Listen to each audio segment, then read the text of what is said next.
ایک اور موقع آیا مدینے پاک میں، جنگی قیدی اور جگہ سے اسی طرح سے آئے، ایک صحابی ایک اور آدمی کو، جنگی قیدی کو کافر میں گھر لے گیا.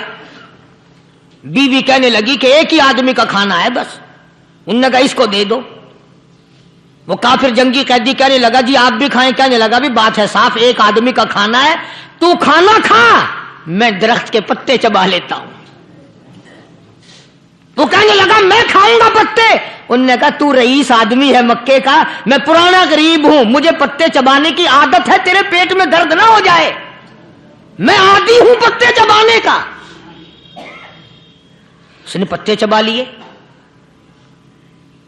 کافر مسافر اور مہمان جو تھا جنگی قیدی، اس کو کھانا کھلا دیا. دوسرے دن پھر ایسی نوبت آئی. اس نے کہا آپ بھی میرے ساتھ کھانا کھائیں. نے کہا نہیں بھائی تو کھا، میں پتے چبانے کا عادی ہوں. 2 دن تو اس کافر نے کھانا کھا لیا، اور جب تیسرے دن اس کے آگے کھانا آیا، انہوں نے کہا بھائی تو ہی کھا، بس اتنا ہی کھانا ہے، میں تو میاں بیوی ہم تو پتے چبا لیں گے. اور کہنے لگا مدینے والوں تم خود پتے چباتے ہو، دشمنوں کو کھانا کھلاتے ہو، آج میری بھی ایک شرط ہے، پہلے کلمہ پڑھا پھر کھانا کھلا.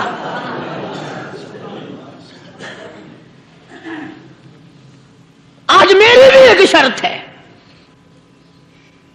2 دن کے عمل نے کفر کو مٹا دیا، اسلام چمک گیا. 2 دن کے عمل نے. میرا تیرا 60 سال کا عمل ہے، کبھی کسی کافر کو مسلمان بنایا؟ علماء نے لکھا ہے کہ ایک آدمی طواف کر رہا تھا،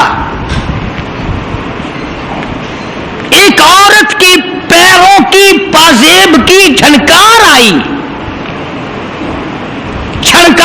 پیروں کے زیور کی. طواف کرتا کرتا اس کی طرف دیکھنے لگا. علماء نے لکھا ہے کہ رکن یمانی کے پاس سے بیت اللہ سے ایک ہاتھ نکلا اور زور سے منہ پہ تھپڑ مارا. طواف میرا کرتے ہو، دیدار غیر کا کرتے ہو. آنکھ نکل کے وہ جا کے پڑی.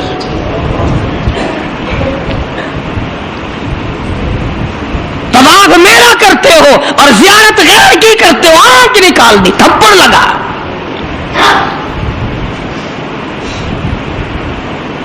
تو شہزادے کی چادر پہ جب کسی کا اچانک پیر آ گیا تو جھٹکا لگا اس کی گردن میں. اس نے جب مڑ کے دیکھا تو غریب آدمی نظر آیا، بدوی، ایک دیہاتی. مارا زور سے تھپڑ اس کے منہ پہ شہزادے نے، اس کے 2 دانت ٹوٹ گئے. کہ تم نے میری چادر دبا دی، میری گردن میں جھٹکا لگ گیا، تم نے چادر دبائی میری. طواف ختم کر کے وہ دیہاتی جو تھا، نوجوان بیچارہ غریب آدمی، اس نے جا کے فاروق اعظم کے یہاں فریاد کر دی کہ فلاں شہزادے نے تھپڑ مارا اور چادر پہ میرے پیر آ گیا تھا، غیر ارادی طور پر میں نے جان کے نہیں اس کی چادر پہ پاؤں رکھا، مجھے کیا فائدہ تھا، لیکن اس نے تھپڑ مارا، میرے دانت نکل گئے. وہ تو فاروق اعظم کا زمانہ تھا کہ آج کل کا دور تو تھا نہیں. سیدنا فاروق اعظم شہزادے کو طلب کر لیا اور فرمایا یہاں کھڑے ہو جاؤ، تم نے اس نوجوان کو بیت اللہ کے قریب تھپڑ مارا، تماچا مارا اس کے منہ پہ. لگا اس نے جب یہ بات سنی، وہ شہزادہ جو تھا وہ مسلمان ہوا تھا. کہنے لگا فاروق اعظم شاید آپ نے مجھے پہچانا نہیں، شاید آپ نے مجھے پہچانا نہیں، میں تو جبلہ ابن اوہم ہوں، میں تو بہت بڑا آدمی ہوں، میں کوئی دیہاتی ہوں، کوئی عام آدمی ہوں جو فوراً آپ بدلہ دلوا رہے. لگا میں تو شہزادہ ہوں. انہوں نے کہا ہاں ٹھیک ہے شہزادہ ہے، کہ میں تو اتنا بڑا آدمی ہوں. کہ ٹھیک ہے تو اتنا ہی بڑا آدمی ہے، میں تو جبلہ ابن اوہم ہوں. کہ ہاں تو جبلہ ابن اوہم ہے، مگر یہاں کھڑا ہو جا، یہ تجھے تھپڑ مارے گا. کمال ہے، میں اتنا بڑا آدمی اور یہ 2 ٹکے کا آدمی مجھے تھپڑ مارے گا؟ کہ ہاں مارے گا. تمہارے یہاں چھوٹے بڑے کی کوئی تمیز نہیں کہ ہاں لا الہ الا اللہ محمد الرسول اللہ صلی اللہ علیہ وسلم پڑھنے والا یہاں سب ایک ہے. تو فاروق اعظم رضی اللہ تعالیٰ عنہ نے فرمایا کہ بھائی یہاں بدلہ دینا پڑے گا، یا کوئی چھوٹے بڑے کی بات نہیں.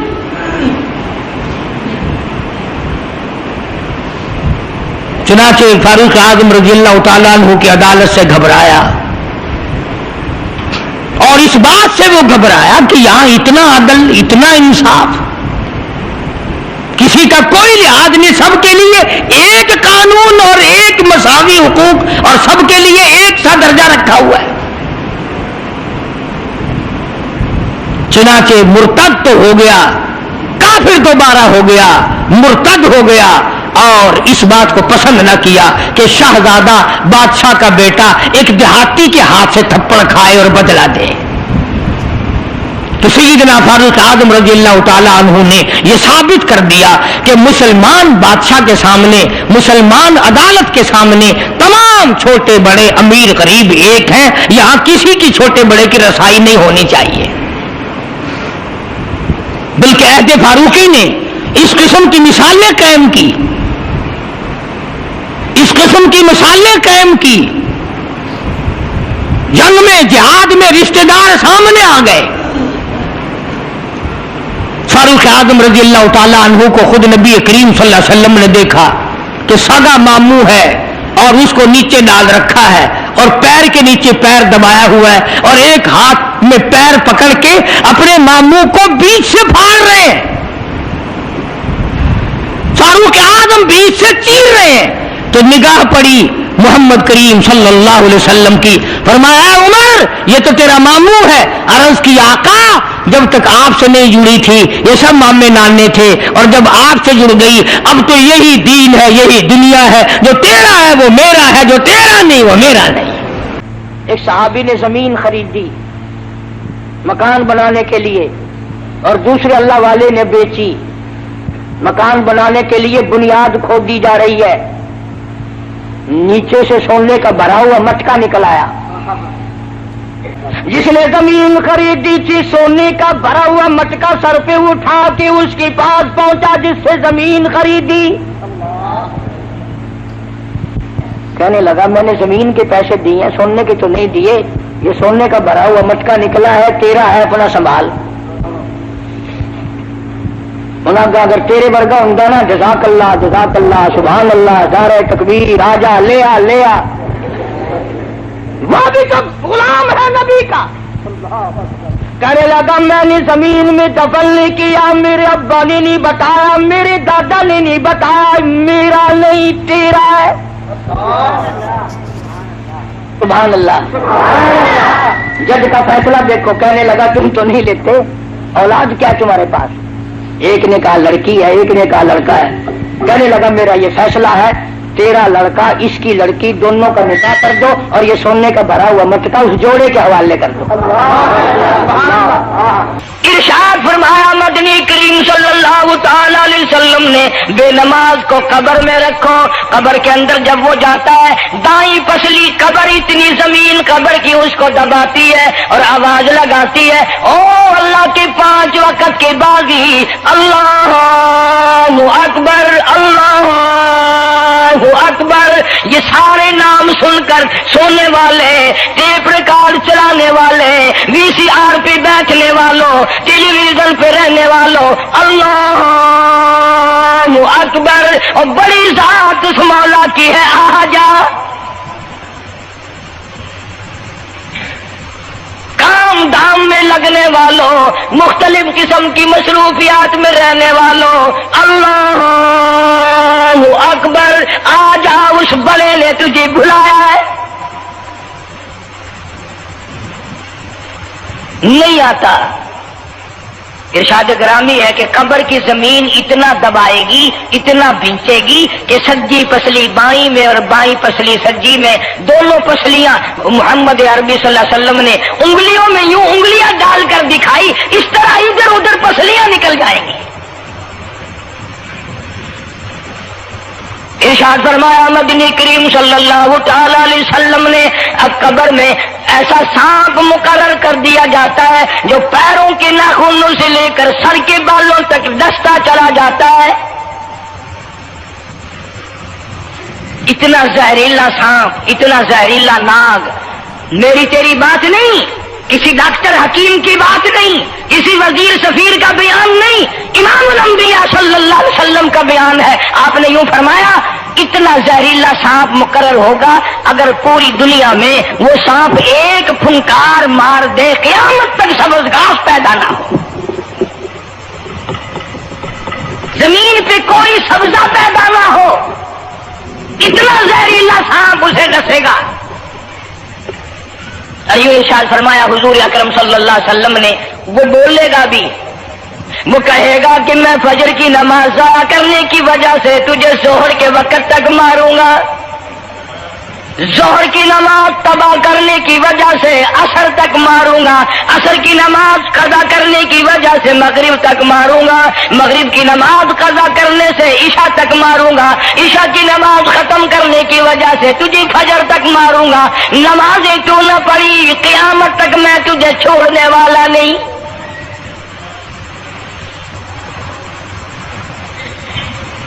کتنی سخت وعید ہے، کس قدر اللہ سبحانہ و تعالی نے اور نبی پاک صلی اللہ علیہ وسلم نے ہمیں ڈانٹ دی ہے کہ میرے دروازے پہ آؤ اور میرا نام لو، تمہاری مشکلیں حل کروں گا، تمہاری پریشانیاں دور کروں گا، تمہاری تلخیوں کو راحتوں سے بدل دوں گا، اور تم میرے دروازے پہ آ کے سر پر جھکا.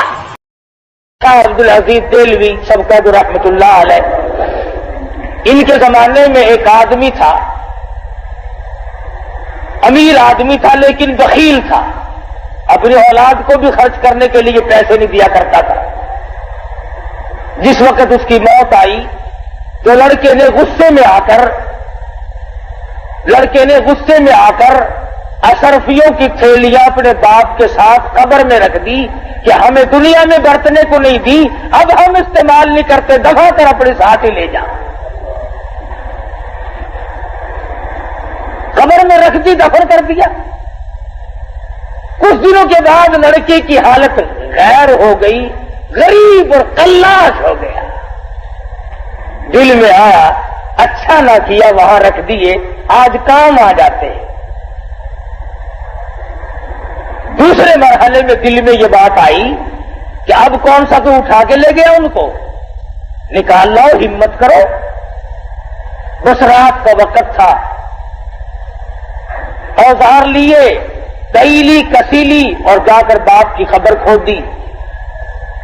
اس نے اشرفیوں کا تھیلا بھر کے وہاں رکھا تھا. جب اس نے روشنی کی تو کیا دیکھتا ہے وہ تھیلا موجود نہیں. سر سے لے کر پیروں تک ایک ایک کر کے جیسے ستارے عورتیں کپڑے کو لگاتی ہے، سر سے لے کر پاؤں تک سارے بدن پہ اشرفیاں ٹکی ہوئی ہے. کل بدن پہ، تمام کے تمام بدن پہ ایک ایک کر کے ستارے لگے ہوئے ہیں، اشرفیاں یوں ٹکی ہوئی ہیں. یہ لڑکا کہتا ہے کہ ایک اشرفی اتارنے کے لیے میں نے یہ 2 انگلیاں لگائی تھی، بس انگلیوں میں وہ سار مچا، وہ سوزش ہوئی، وہ جلن ہوئی. قبر مشکل سے پوری کری، سب کچھ وہی چھوڑ دیا. دہی میں رکھتا، دوا میں رکھتا، منہ میں انگلیوں کو رکھتا، چین نہیں آئی. کسی کو کیسے بتائے کہ میرے باپ کا کیا حال ہے. بڑے علاج معالجے کیے، بتاتا کسی کو نہیں. جب چاروں طرف کے علاج معالجے سے تھک گیا، شاہ عبدالعزیز دہلوی رحمت اللہ علیہ کی خدمت میں آیا اور کہنے لگا شاہ صاحب ذرا دم فرما دو، نہ معلوم کوئی پھوڑا نکلتا ہے، نہ معلوم کیا چیز ہے، میری 2 انگلیوں میں 3-4 دن ہو گئے چین نہیں پڑتی. شاہ صاحب نے دم فرمایا، کچھ پڑھ کے پھونکا اور پوچھا درد ہے؟ اس نے کہا جی ویسے ہی ہے جیسے پہلے تھا. شاہ صاحب نے پھر کچھ پڑھا اور دم فرمایا اور پوچھا کچھ فرق پڑا؟ اس نے کہا نہیں جی ویسا ہی درد ہے جیسے پہلے تھا. پھر تیسری مرتبہ شاہ صاحب نے کچھ پڑھا اور دم فرمایا اور پوچھا کہ کچھ کم ہے؟ اس نے کہا نہیں جی، جو کا تو ہے، اس میں کوئی فرق نہیں آیا۔ اللہ اکبر۔ شاہ عبدالعزیز دہلوی رحمت اللہ علیہ فرمانے لگے پھر یہ سوزش، یہ جلن پھوڑے کی نہیں، پھنسی کی نہیں، یہ جلن کسی آگ میں جلے ہوئے کی نہیں، یہ کسی تکلیف کی نہیں، ایسا معلوم ہوتا تیری انگلیاں جہنم کی آگ میں جلی ہوئی ہے۔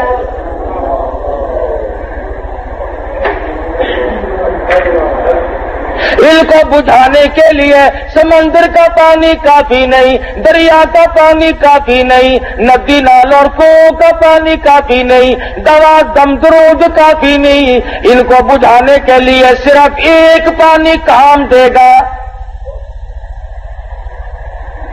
پھر اس نے شاہ صاحب کے سامنے بات کھول دی کہ آپ کا فرمان صحیح ہے، ایسے ایسے کر کے میں نے اپنے والد کی خبر کو کھودا اور اشرفی اتارنے کے لیے یہ 2 انگلیاں لگائی تھی، اس دن سے آج تک ان میں چین نہیں پڑتی۔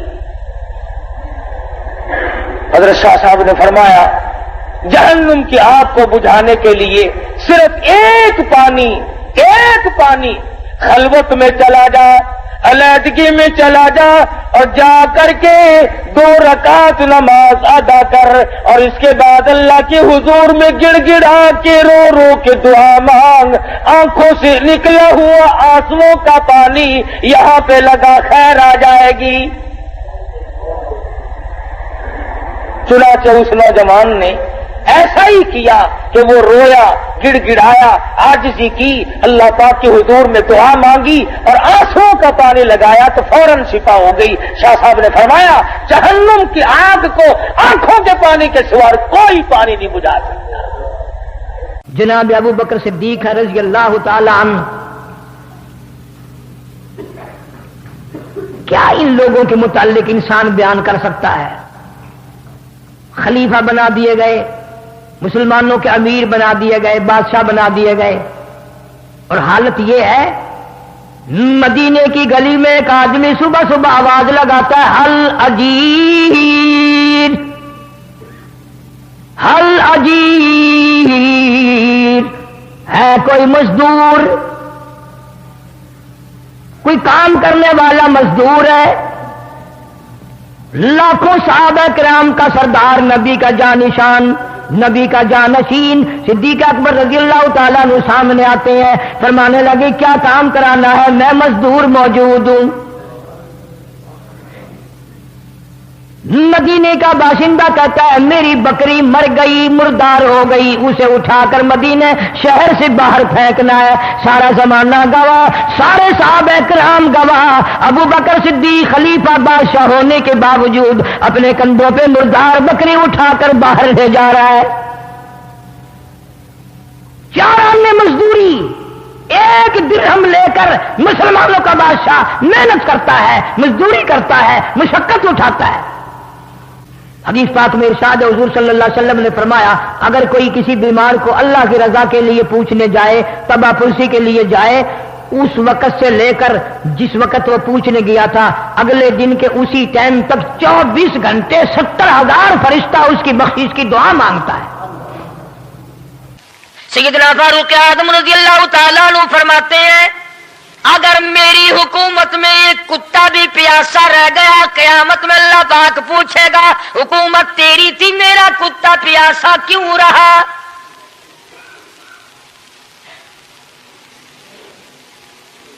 ایک عورت نے مدینے میں بلی پال رکھی تھی، وہ کہیں گئی دور اور مکان میں بلی کو بند کر گئی، اسے زیادہ وقت لگ گیا، وہ بھوک پیاس کی وجہ سے مر گئی بلی۔ مدنی کریم صلی اللہ علیہ وسلم نے فرمایا جب وہ عورت مری میں اس عورت کو جہنم میں جلتا ہوا دیکھ رہا ہوں۔ جو خدا بلی کی اور کتے کی پیاس کو برداشت نہیں کر سکتا تم اس خدا سے یہ امید نہیں رکھتے کہ وہ ہم سے بھی پوچھے گا۔ آدمیوں کے بارے میں وہ خدا نہیں پوچھے گا، انسانوں کے بارے میں نہیں پوچھے گا، ماں باپ کے بارے میں نہیں پوچھے گا، استاد اور پیر کے بارے میں نہیں پوچھے گا، وہ خدا اپنے قرآن کے بارے میں نہیں پوچھے گا کہ تم نے قرآن کی کیا قدر و قیمت کی ہے، کہ حضور صلی اللہ علیہ وسلم کی سنت معلوم کرو کہ تھوکنے میں کیا سنت ہے،